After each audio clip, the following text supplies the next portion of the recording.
qui ont été faites. Donc, on va poursuivre avec M. Kadir, Amir Kadir, qui est député de Québec solidaire de Mercier. Donc, M.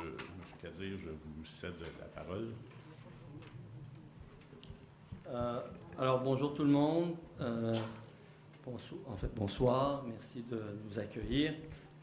C'est un immense bonheur et plaisir pour moi de rencontrer pour la première fois M. Hamel. Malheureusement, je pense qu'il n'enseignait pas à la faculté de médecine. Ça serait peut-être une chose à faire parce que, bon, on sait à quel point tous les PPP, en fait, toute la notion des PPP, ce verre dont vous parlez, s'est introduit surtout dans le domaine de la santé pour des raisons bien évidentes. Bien évidentes dans quel sens? C'est qu'on sait que au cours des 10-15 dernières années, tout le secteur d'investissement dans les secteurs économiques qui sont du domaine de la production, du domaine de la transformation de la matière première et production des biens de consommation, c'est peu à peu saturé.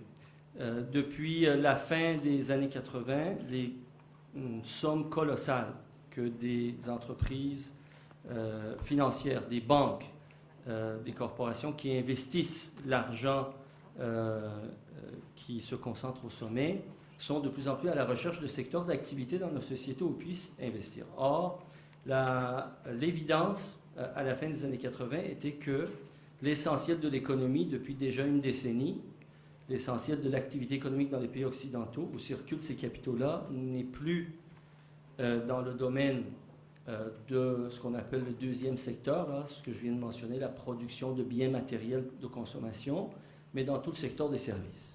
Et quand on regarde le secteur des services, c'est-à-dire le plus de 50% de l'activité économique des sociétés comme la société canadienne ou l'économie québécoise, l'essentiel de l'activité de services dans nos sociétés sont dans des domaines qui étaient en fait encore dans les années 80 dans le giron de l'État. La gestion et le gros de l'investissement, donc de la capitalisation de ces secteurs-là, que ce soit l'éducation et la santé, qui représentaient à eux seuls plus de la moitié des secteurs d'activité de service, c'était en santé et en éducation. Et dans un rapport plus grand, évidemment, la santé et l'éducation, vous le savez, au Québec, à chaque fois que la droite veut se plaindre que les services coûtent trop cher, c'est l'exemple des coûts toujours croissants et de la part trop importante de la santé dans le budget de l'État. Donc, c'est certain que pour l'argent qui circule et qui cherche un débouché, un endroit où faire fructifier l'argent, de le capitaliser, si des secteurs de services sont sous le contrôle des gouvernements, ben, ça ne leur permet pas d'investir dans ces secteurs-là. C'est autant d'activités qui leur échappent. Ce qui fait qu'il y a une énorme pression qui s'est exercée un peu partout et que des pouvoirs, tant à droite qu'à gauche, parce que le début des PPP, il ne faut pas l'oublier, c'est avec le Parti québécois que ça a commencé, les PPP en santé, à la fin des années 90. C'était dans les cartons de M. Facal lorsqu'il était au Conseil du Trésor et de M. Simard lorsqu'il je pense que c'est Simard qui a suivi, hein, Sylvain Simard qui a suivi Joseph Facal. Donc deux ministres du PQ qui étaient au Conseil du Trésor et qui voulaient appliquer donc les recettes néolibérales qui toutes étaient justifiées par le fait qu'il fallait balancer le budget, qu'il ne fallait pas exactement les éléments qu'a dit M. Hamel. C'est-à-dire la justification pour convaincre des décideurs publics naïfs ou peut-être complices, c'est qu'écoutez, vous avez des problèmes budgétaires, vous avez de moins en moins de revenus, il y a une pression qui s'exerce par les élites d'affaires pour ne pas payer leur juste part à cause des lois trop permissives, alors réduisez vos dépenses. Et donc, si vous pouvez sortir du giron de l'État un certain nombre de dépenses pour le financement, par exemple, de la santé, bien, donnez ça au privé. Et le verre s'est installé, et s'est installé de manière plus importante qu'à peu près tout le reste. En fait, le reste a suivi plus tard dans le domaine de la santé. Rappelez-vous, ça a commencé en 80, au milieu des années 2000, je veux dire, au début des années 2000, il y a eu tout un débat. Il y a eu la commission Claire, en réponse, le milieu de la santé, les milieux populaires, le milieu syndical s'est mobilisé. On a essayé de freiner un peu ça. Ensuite, les milieux de droite ont eu recours à un certain nombre d'initiatives, dont le recours à la Cour suprême avec Shaoli, qui a été un prétexte. Le jugement Shaoli disait essentiellement que ça ne marche pas. L'État exerce un monopole qui nuit à des patients. L'exemple, c'est le pauvre type qu'on avait convaincu d'emmener ça en Cour suprême, que le docteur Shaoli représentait, et qui disait que ce monsieur-là n'a pas pu être traité en temps utile dans le système public pour ses, je pense, c'était des opérations orthopédiques. Et ça, c'est à cause d'un monopole qu'exerce l'État sur le système de santé. Donc, il faut absolument que le Québec arrête de considérer le système de santé comme étant son domaine exclusif, puis qu'il soit ouvert à des changements législatifs pour permettre l'introduction du privé en santé. Ça a été le prétexte qu'a utilisé Couillard, si vous vous rappelez, pour ceux qui étaient actifs dans ce milieu-là, l'ancien ministre Couillard, ministre de la Santé, aujourd'hui chef du Parti libéral. C'est le prétexte officiel pour dire, ben là, on va essayer quand même un certain nombre de projets pilotes qu'on aurait pu croire qui sont faits vraiment, ce projet pilote, de manière, je dirais, sincère, dans le but de tester si c'était utile ou pas. Le projet pilote dont je parle, c'est Rockland MD. Rockland MD, si vous vous souvenez, là, c'était au début de 2007, je ne me trompe pas, pour les gens. 2006 ou 2007, je me rappelle, c'était un janvier très froid où on est allé manifester avec des gens de la CSN d'ailleurs, toujours les mêmes suspects. On est allé manifester devant Rockland MD pour dire qu'écoutez, déjà, tout ce que M. Hamel vient de décrire, déjà il y avait des signes avant-coureurs et des études qui fusaient de toutes parts qui disaient que c'est des coûts exorbitants. D'ailleurs, un an plus tard, un an après Rockland MD, je me souviens très bien, il y a eu un article dans le New England Journal of Medicine qui faisait le bilan des 14 années d'expérience des PPP dans le domaine de la santé et qui concluait sur le plan économique que non seulement sur le plan des services, que c'était peut-être trop tôt pour évaluer ces éléments-là dans l'accessibilité, que les mesures étaient trop difficiles, mais en tout cas pour ce qui est des coûts pour le système de santé britannique, les PPP en santé que les Britanniques avaient menés depuis 14 ans avaient occasionné des coûts supplémentaires pour le système britannique de 11%, parce qu'il y avait des comparatifs. Les Britanniques avaient déjà construit beaucoup d'hôpitaux entre les années 50 et les années 80 où les PPP sont introduits, et donc ils étaient à même de faire des évaluations. Et donc, tout le monde, en tout cas les ministres de santé concernés, y compris celui de Québec, disposaient déjà de toute une série d'informations qui montraient très bien qu'il n'y avait aucun intérêt à aller de ce côté-là. Or, le ministre Couillard, si vous vous rappelez, malgré ses professions de foi, comme quoi il était pour la protection du système public, a accepté le projet Rockland MD, qui était le début des PPP en santé, à moins que M. Hamel me corrige et qu'il y aurait eu quelque chose d'autre, mais c'était le début de cette affaire-là. Aujourd'hui, bien sûr, on comprend que c'était pas basé sur la réalité des choses, c'était pas basé sur l'expérience dans le monde, notamment l'expérience britannique, c'était pas basé sur des études qui démontraient que ça pouvait être à faible coût. En fait, théoriquement, déjà, je me rappelle très bien, Pierre Hamel avait démontré que c'était juste pas théoriquement tenable que des entreprises privées puissent financer à meilleur coût la construction ou la gestion de ces infrastructures. Mais on comprend aujourd'hui que ces choix-là ont été effectués pour une raison bien simple. C'est qu'à la fois le Parti libéral, qui a concrétisé le début de ces PPP, le début de ces chantiers importants de partenariat public-privé, mais même le Parti québécois, depuis des années déjà, était largement tributaire dans leur financement de millions de dollars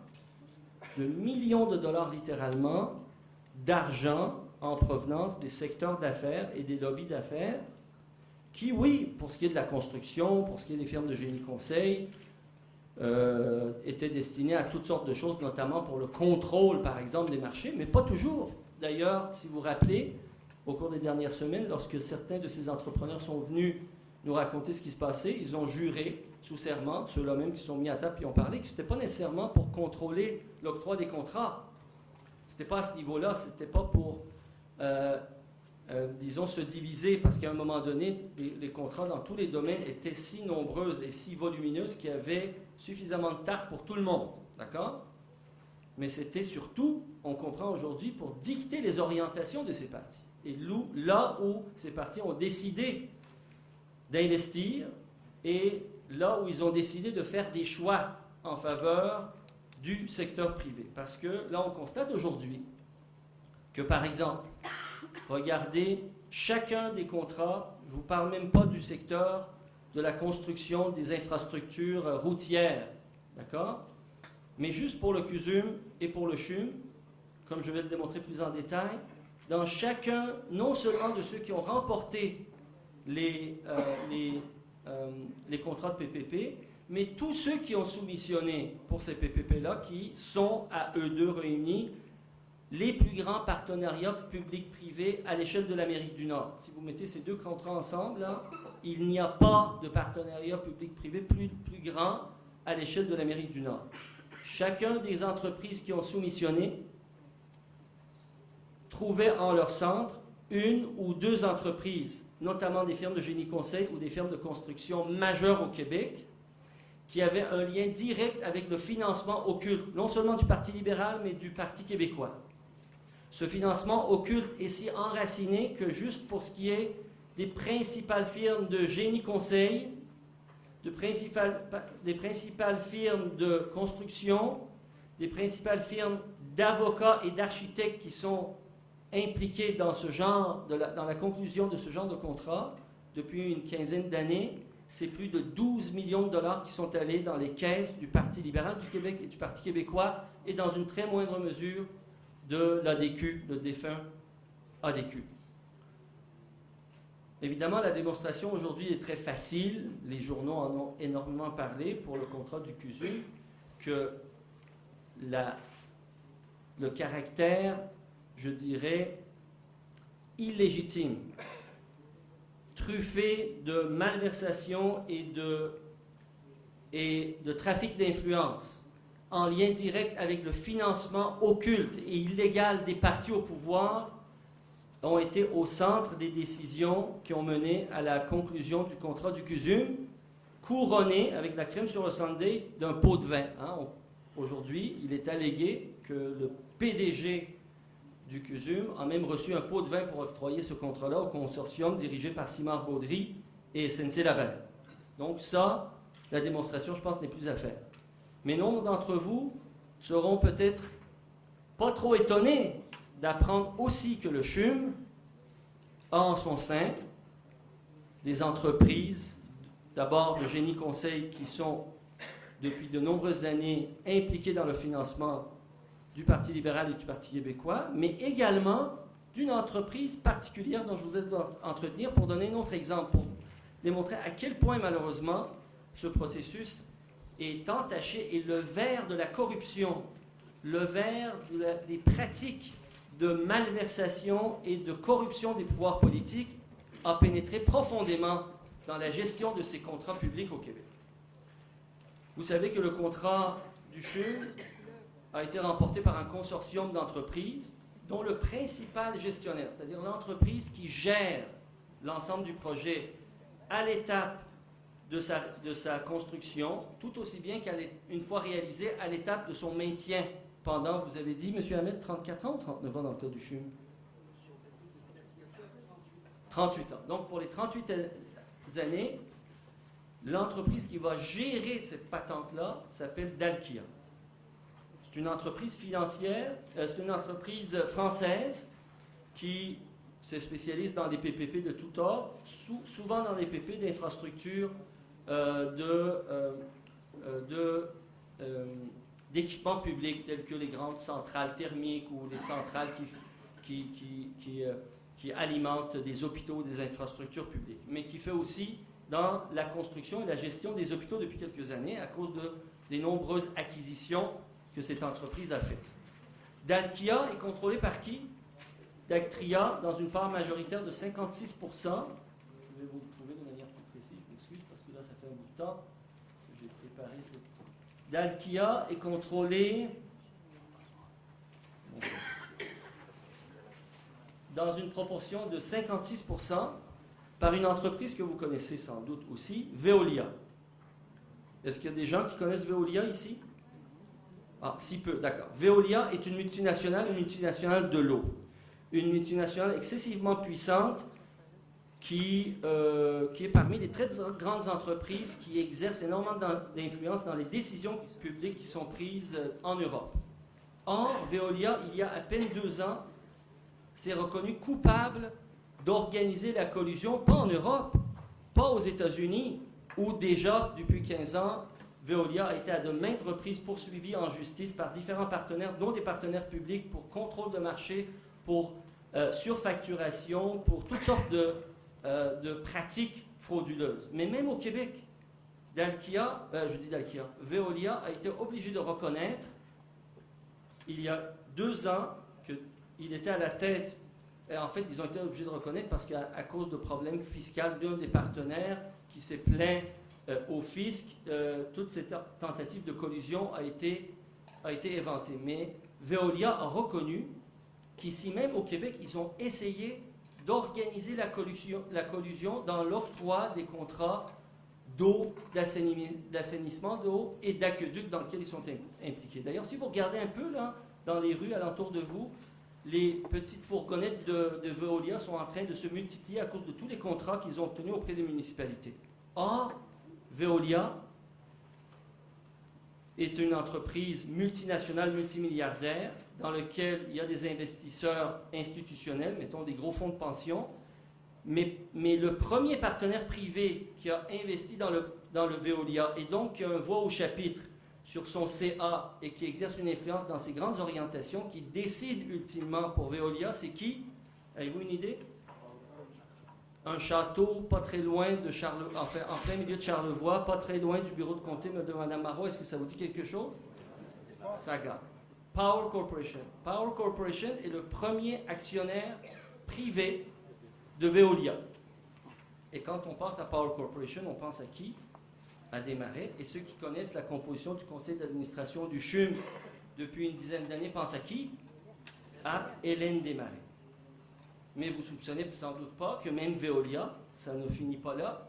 Veolia a à sa tête, dans la comité de direction de sa division prospective, c'est-à-dire la division qui s'occupe de voir à long terme puis d'ouvrir des marchés pour Veolia, c'est qui? C'est nul autre que Pierre-Marc Johnson, un ancien premier ministre du Québec, qui incidemment, sous le gouvernement Charest, a eu pour mandat de s'occuper de toute la question de l'emplacement du CHUM et donc très tôt s'est positionné proche du pouvoir dans les décisions qui concernent l'avenir du CHUM à Montréal. Hein? Vous vous souvenez, là, c'est Pierre-Marc Johnson et Monroe. Alors, vous voyez que toute cette histoire-là est entachée de présence de personnalités influentes qui ont des intérêts multiples, imbriqués les unes les autres. Et finalement, on apprend, en plus de tout ça, comme si ce n'était pas suffisant, que l'entreprise française dont je vous ai parlé d'Alkia, qui est contrôlée par Veolia, qui est contrôlée par Power Corporation, d'Alkia est actuellement poursuivie en justice en France par le parquet de la justice de Pas-de-Calais, qui est une grande région contrôlée par des maires et des députés socialistes, que pendant plus d'une quinzaine d'années, Dalkia est soupçonné de financement occulte du Parti socialiste français et de maires dans ces localités-là en retour de contrats de services publics, puis en retour, donc, de retour d'ascenseurs obtenus de tous ces décideurs publics en France. Donc, Dalkia, Veolia, Power Corporation, Hélène Desmarais, et par hasard, lorsque le contrat est donné, non seulement de manière, vous vous rappelez, dans la saga, là, le saga du CUSUM, vous le connaissez, mais on a peut-être oublié que Axor aussi est au centre d'un consortium qui soumettait pour le CHUM avec Dalkia, c'est une des compagnies de gestion, mais il y avait une autre consortium qui soumissionnait pour le CHUM, mais par miracle, par magie, à la dernière minute, l'autre consortium s'est retiré. On ne sait pour quelle raison, et le CHUM en a obtenu le contrat. Je pense que j'ai dépassé un peu mon temps. Je vais arrêter là. Dans la période de la question, j'en profiterai pour parler des perspectives qu'il y a devant nous, à défaut de pouvoir changer ce PPP-là immédiatement, le PPP du CHUM, de regarder comment les sous-PPP ou les sous-contrats, ou toute la privatisation imbriquée, les poupées russes qu'il y a dans ce PPP-là, et qui vont nous coûter très cher, bien, il y a des moyens probablement, par une mobilisation, de les contester et d'emmener le gouvernement à changer de fusil d'épaule.